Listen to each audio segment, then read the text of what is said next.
Hi, I'm Alex. I'm a research scientist at Google.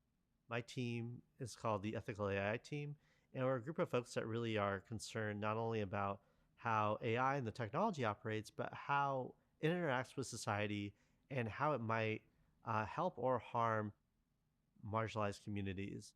So when we talk about data ethics, we think about, what is the good and right way of using data?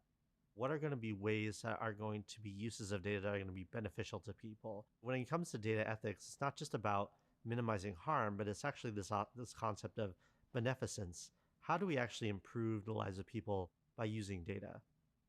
When we think about data ethics, we're thinking about who's collecting the data, why are they collecting it, how are they collecting it, and for what purpose. Because of the way that organizations have imperatives to make money or to report to somebody or provide some kind of analysis, we also have to keep strongly in mind how this is actually going to benefit people at the end of the day. Are the people represented in this data going to be benefited by this? And I think that's the thing you never want to lose sight of as a data scientist or a data analyst. I think aspiring data analysts need to keep in mind that a lot of the data that you're going to encounter is data that comes from people. So at the end of the day, data are people. And you want to have a responsibility to those people that are represented in those data. Second is thinking about how to keep aspects of their data protected and private. We don't want to go through our practice thinking about data instances as something we could just throw on the web.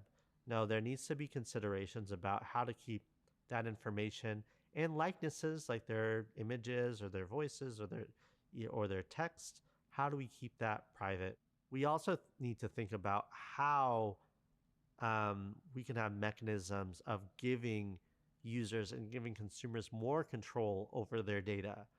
It's not going to be sufficient just to say we collect all this data and trust us with all these data, but we need to ensure that there's actionable ways in which people can consent to giving those data and ways that they can ask for it to be revoked or removed.